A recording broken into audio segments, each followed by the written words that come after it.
Okay, sweet. So yeah, thanks for everyone coming to spend some time with us.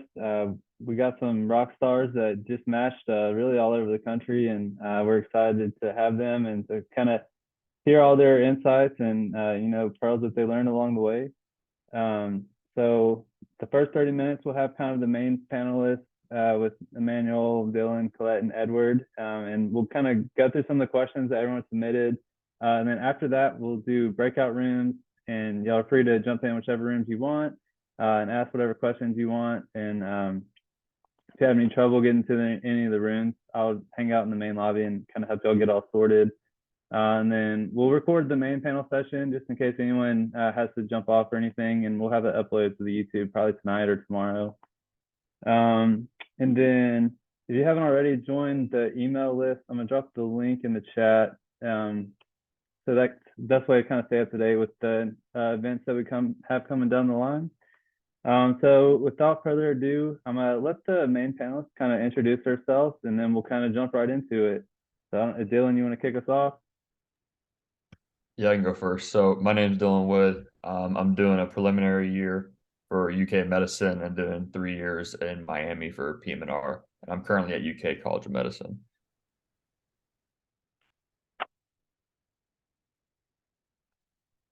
Colette, you want to go? Sure. My name's Colette. I'm at SUNY Upstate Medical University right now in upstate New York. I'll be doing my prelim medicine year in Denver, Colorado at St. Joseph's Community Hospital. And then the following 3 years will be at Harvard Spalding for my PM&R residency. Happy to answer any questions you have. All right. Edward? Hi, everyone. I'm Edward. Thanks for having me tonight, and thanks to the team for putting all of this together. I go to Kansas City University. I'll be spending my transitional year in Houston, where I'm from, at HCA West, and then my PM&R residency in Manhattan at NYP Columbia Cornell. Very stoked to be with you all tonight. Awesome. And then last but not least, Emmanuel. Hey, how's it going? My name's Emmanuel Villalpando. I go to the David Geffen School of Medicine at UCLA. Excuse the traffic in the background. My preliminary year will be at Adventist Health White Memorial in Los Angeles, and then I'll be going to East Los Angeles for my advanced years at Casa Colina as a part of the OptiWest Consortium. Awesome. Well, super excited to have y'all. We'll go ahead and jump right in. The first one is kind of a heavy hitter. So the first question we had was, what are some of the things that you felt were kind of like the most valuable 2 or 3 things that kind of helped you in your preparation and matching like throughout med school? And I mean, y'all feel free to kind of bounce around, whoever wants to take it, and go for it.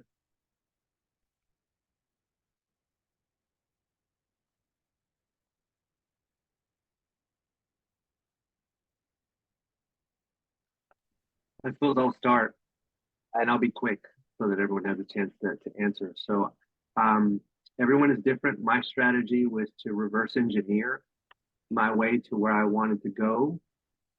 So very early on, as early as I possibly could, I tried to get familiar with what was valuable in the eyes of program directors, people on selection committees, got connected with a lot of residents of programs that I was particularly interested in, asked them a ton of questions so that I can, one, have somewhat of a target moving through the process.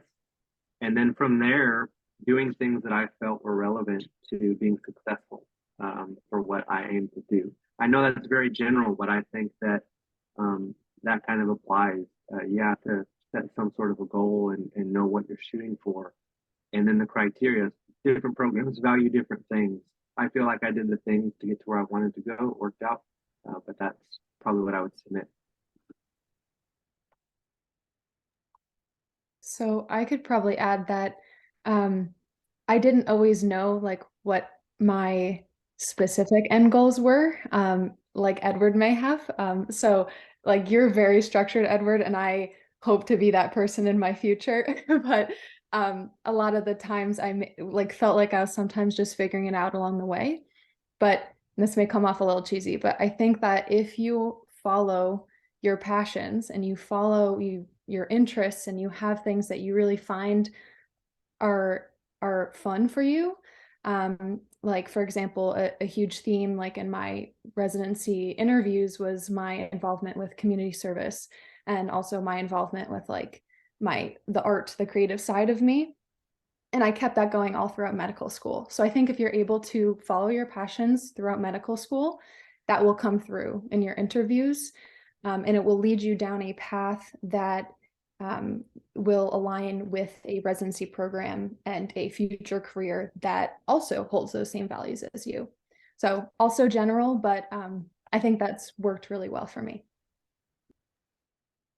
I think for me, I had no ties to Miami or Florida. I've lived in Kentucky for 26 years. And for me, I think signaling had a big deal to where I was able to match into. You only get 4 signals, so you choose schools that you're really interested in. 2 of them I actually didn't get an interview from, but the other 2 that I did, that I had no geographical location to, and I actually ended up matching to Miami, which with no other relationships there. I think another thing too is during your interview, you're given an interview based off your resume and your numbers and how well they think you can perform. So the interview is a time to really show them who you are as a person. So I think trying to calm down as much as you can during the interview, showing them that you're a person, that you won that second family in a residency program.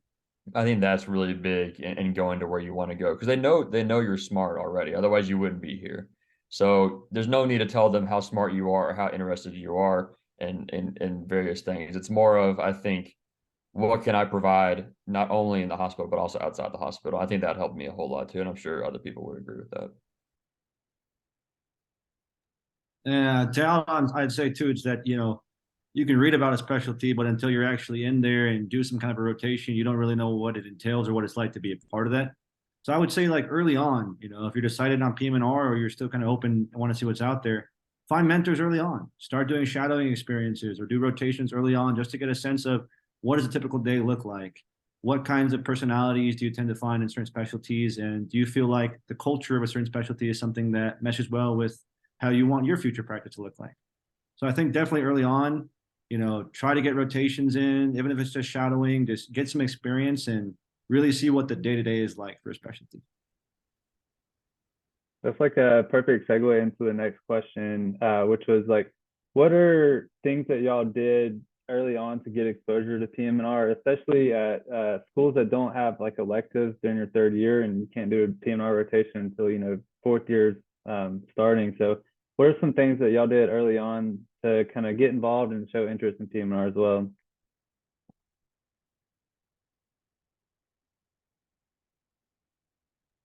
So I can start. My school had this amazing program between 1st and 2nd year that allowed us to do clinical experiences, PM&R, and research experiences. It's about 4 weeks, like intensive experience. But the same thing is replicated on like the national scale by the Association of Academic Physiatrists externship. And that is a wonderful opportunity. It's essentially the same thing that I did just at my own home institution, to get connections, to figure out what the field is like, what the variety of subspecialties are in the field, and what you can do with a career in physiatry, and then start some research potentially as well. So that was huge. That was my introduction to PM&R in the first place, and also my introduction to like all of my current mentors who will continue to mentor me throughout my career as well. So my situation, I had the fortune of being exposed to PM&R before medical school, and knew that that's what I wanted to pursue early on. If that's not your situation, that's completely okay. But because of that, I'd already had some exposure. And again, the way my mind works with reverse engineering, just try to continue pushing forward and building experience and so on. I will say, and this might help some folks, there was not a PM&R program, and there is not at my institution. There was no student interest group. And so I was pretty persistent, started a student interest group in PM&R, tried to send out emails to connect with different doctors who might be willing to have me. In some instances, I had to fly some of those rotations, but I will say, with some wisdom and persistence, you'd be surprised what things you are able to accomplish despite being told that those options might not be available. So sometimes you just gotta hustle and grind and make stuff work. Yeah, I'll leave it there. I think for me, luckily my school had an interest group, but for schools that don't, there's a lot of fields within PM&R that can kind of go out from the residency. You know, so your hospital might have pain doctors. You know, your hospital might have sports medicine doctors. You might have an oncology team at the hospital, so you can still do kind of the thing that you might want to do with PM&R, even if it isn't specifically PM&R. And you can say, you know, I'm interested in these things. I've already shadowed. I've already seen some of these things. I think that can be big too. And also with this group, I think Hunter's done a really good job of giving people a lot of resources that don't have, you know, specific interest groups to branch out and say, hey, you know, I see you're a fourth year here. I'm really interested in matching to maybe a place like this. You know, could you help me, you know, set up this AI at the place? Can you give me the contact info for the program director? Anything that, you know, you get your foot in the door is huge. Yeah, I mean, definitely if it's not specifically a physiatry department, if it's something related like pain or sports medicine, that'd be a pretty good place to start. But then using resources like Pathways, you can go ahead and reach out to people and see if maybe you could do an away rotation or if there's an opportunity to do research at a different program. So definitely see what you have available at your hospital in terms of like pain medicine or sports, if there's not specifically PM&R, but definitely also reach out to students from other schools if you can. All right. The next question was something Dylan kind of hinted on earlier, bringing up kind of like the geographic preferences and signaling. Do one of y'all mind just kind of briefly explaining how that works and then how you kind of used it and if you felt like that was like advantageous to you or not?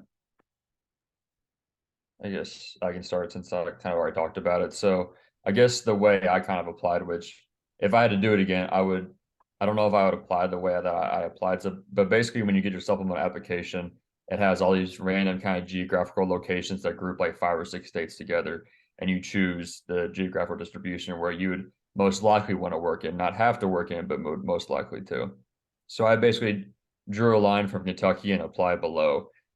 Whenever I did apply, I only applied to 20 programs because I only applied to programs where I would absolutely want to work. You know, a lot of people do apply like 95 or all 100 programs, you know, because they want to match and they have the good success rate with that. But for me, it was I don't want to live somewhere cold. So with the geographical location for me, I chose I forget, it's like Midwest, and then it was like Southeast, I think, geographical distribution. And then when you signal, it signals the location and it can signal the program within that location. So once you start narrowing down your kind of your options, I think it can be big with that. And from my own experience too, like there's two schools of thoughts, like whether to leave it blank and maybe, you know, you don't specifically have to preference signal like one area, but I definitely think that the move is to signal and to use those signals to certain areas. At least in my own experience, I primarily only got interviews from the areas that I had signaled geographically. So don't count it out. I had a friend who applied PM&R as well, and he didn't really write much for the descriptions about why he was interested in a certain area. And he noticed that that area didn't give him as much interviews as he might have gotten. So don't only just signal geographic preference, but have some meaningful reasons as to why you'd actually want to go to that particular area. Just want to say, disclosure, I was involved with the AAP MSc and was part of a group to some extent that was involved in creating some of the guidelines and ethics behind the program signals. I can tell you that, you know, last year there was 4. It was the first year that they were used. I think now this next year there's going to be 5.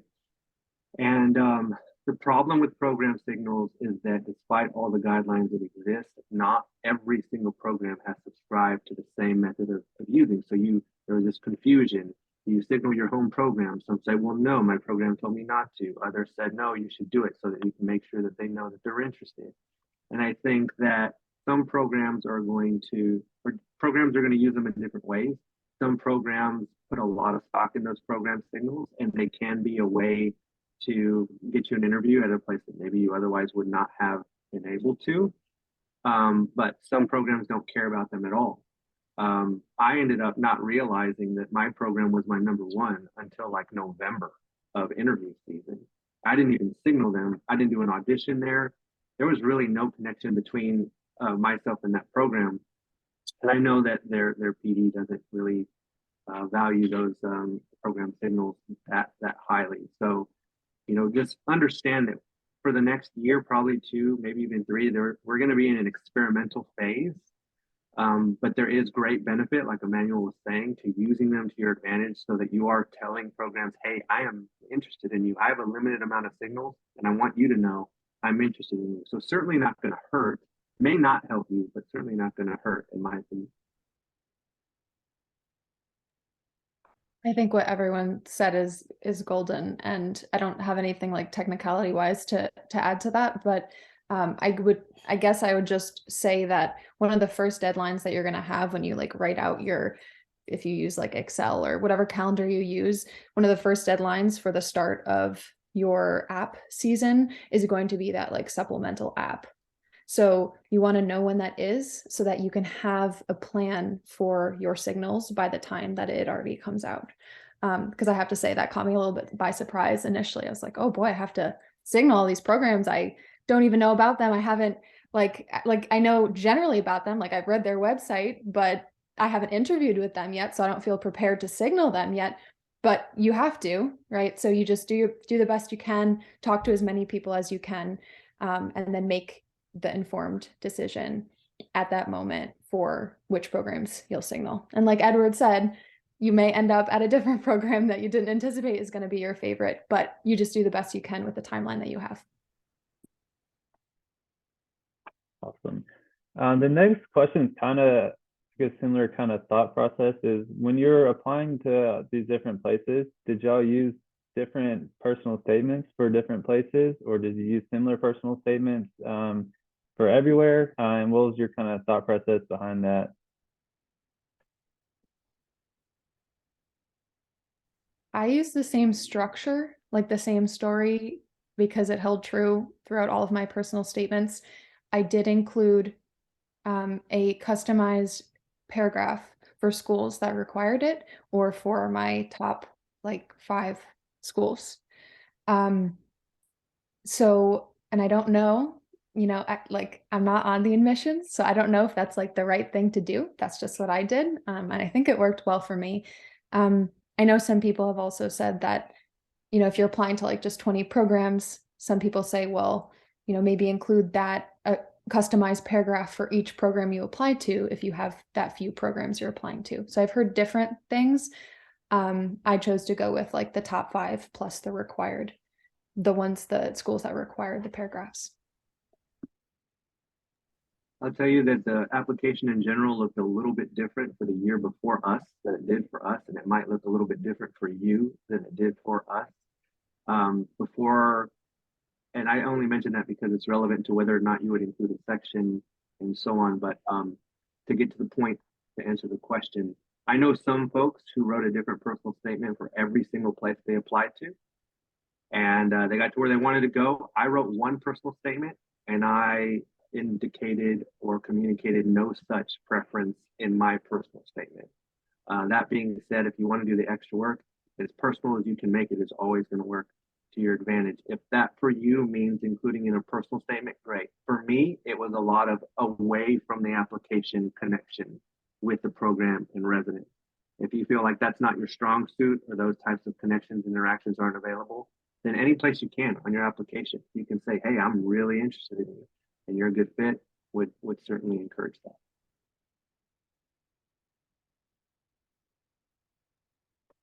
Yeah, I ended up using the same personal statement for all my programs as well, including the preliminary programs. So even my preliminary medicine programs got a page paper about me wanting to do PM&R, and they just had to read it. So, you know, unfortunately, they had to go through it, but everything worked out. My PM&R is the best. Yeah, I was on the fence for a while about whether the preliminary year required a different essay, and so my strategy was I modified like the last paragraph and a half. So I kind of used the same beginning structure and just modified the ending for the medicine preliminary year. But I'm not sure if that was 100% necessary, but it made sense to me. Awesome. So the next question is, what are your thoughts on kind of like away rotations, and do you feel like they're absolutely required? And then do you have any tips for trying to get accepted for away rotations? And then any like preparation ahead of time before the rotation? Kind of a big question, I know. I can't speak about away rotations because I didn't do an away rotation. So I guess I'll take it from the viewpoint of you can still match without doing an away rotation.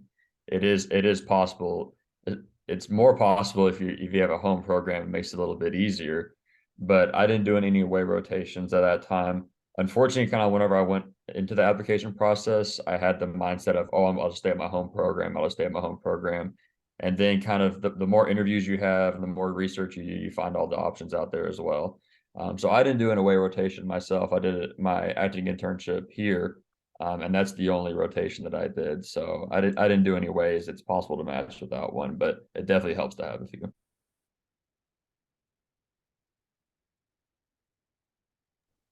I'll try to be quick. I'm not always good at it, but like Dylan said, you can certainly match if you don't do any ways. For most folks, it'll be a good idea to try to do as many as you can.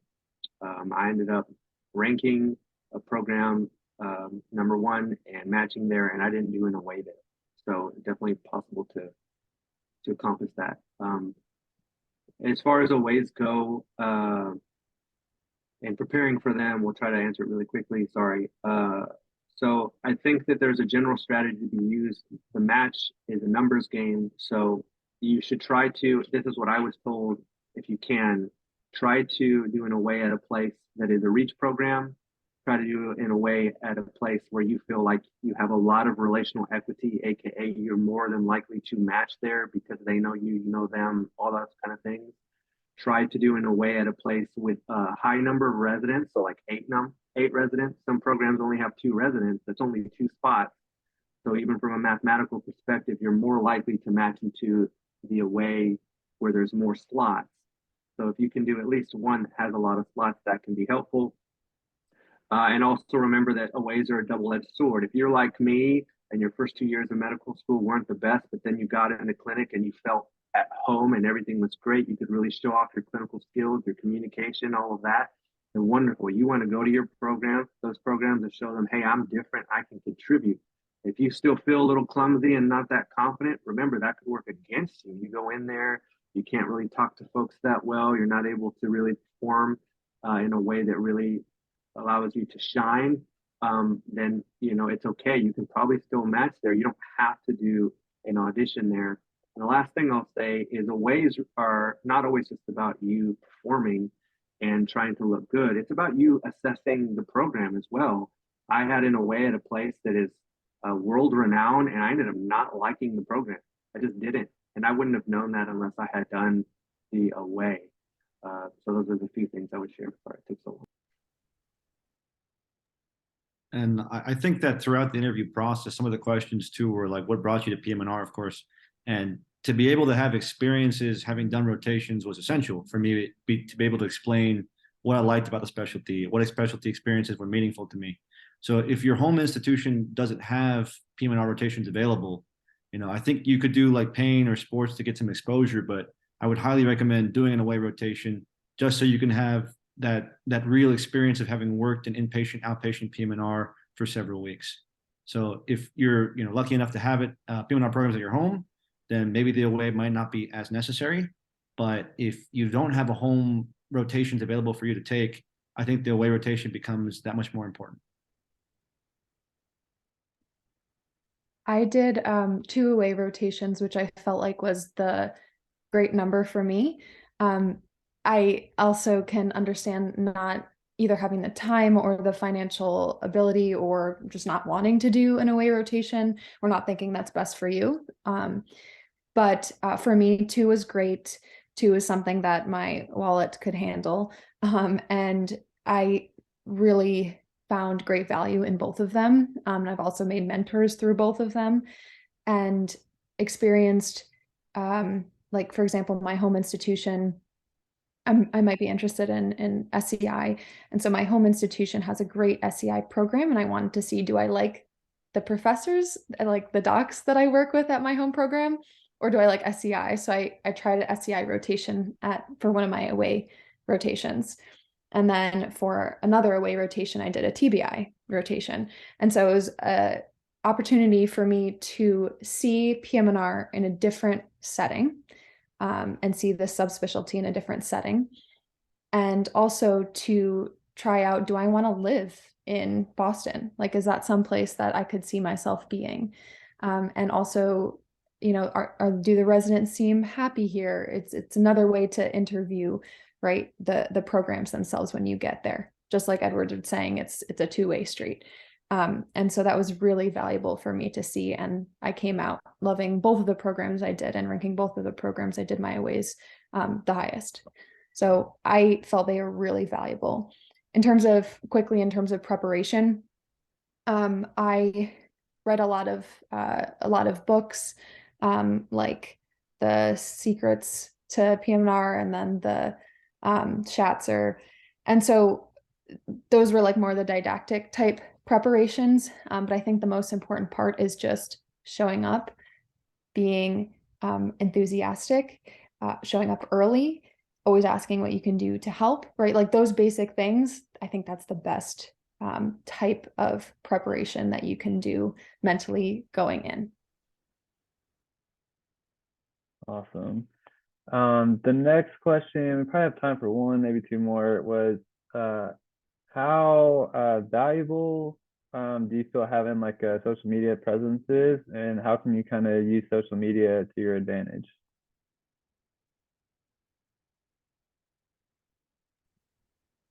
I could talk about this for an hour. I won't. I think that if social media is not your thing, don't stress, but don't sleep on the power of social media. I myself, and I know several of my colleagues, have gotten away rotation through interactions on social media, research projects on social media, been invited to special events, been sponsored to PM&R related things.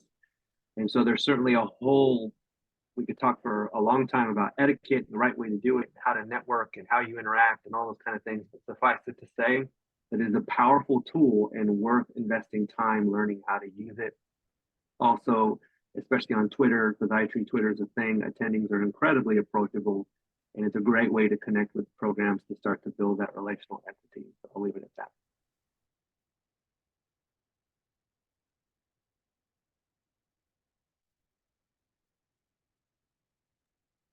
I know for me, I didn't use any of the social media aspects to kind of reach out and see. One thing I did do was I went to the individual kind of PM&R Instagram pages of the programs I was interested in, and I just kind of looked through what they had. You know, was this a group with a lot of resident retreats where they were going out, they were doing stuff together, they were always having fun, or is this a place where it was just, you know, 50 posts of lectures and things like that? So I was trying to find kind of the dynamic of the group a little bit, but I didn't have a specific PM&R Instagram or Twitter throughout.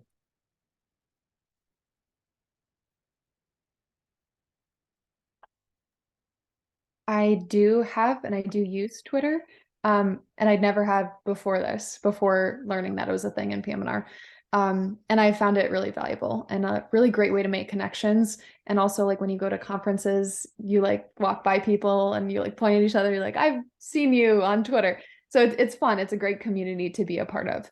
And like everyone was saying, like the opportunities you get from connecting with people that you wouldn't ordinarily get is really wonderful. And then you can have these connections for the long term. So I don't think it's necessary, like you don't need to have a social media presence, but sometimes it's, I think it can be beneficial for you if it's something that you want to be involved in. Yeah, not too tech savvy, didn't really use it, but kind of to lurk a little bit and see what the cultural programs were. So that's how I used it mainly. Awesome. Well, this has been fantastic. Definitely some great info here. We're not done yet. So we'll go to the breakout rooms in just a second. I try to label them based on like wherever the fourth years match. So feel free to jump in whichever rooms y'all want to jump in. I'm happy to stay as long as anyone wants to, but the fourth years, if y'all want to wrap up around like 8:30 Central Time, that's perfectly fine. If y'all want to stay, I'm happy to stay as long as y'all want. So I'll kind of leave it to y'all's discretion. So let's see if I can get them opened up. All right.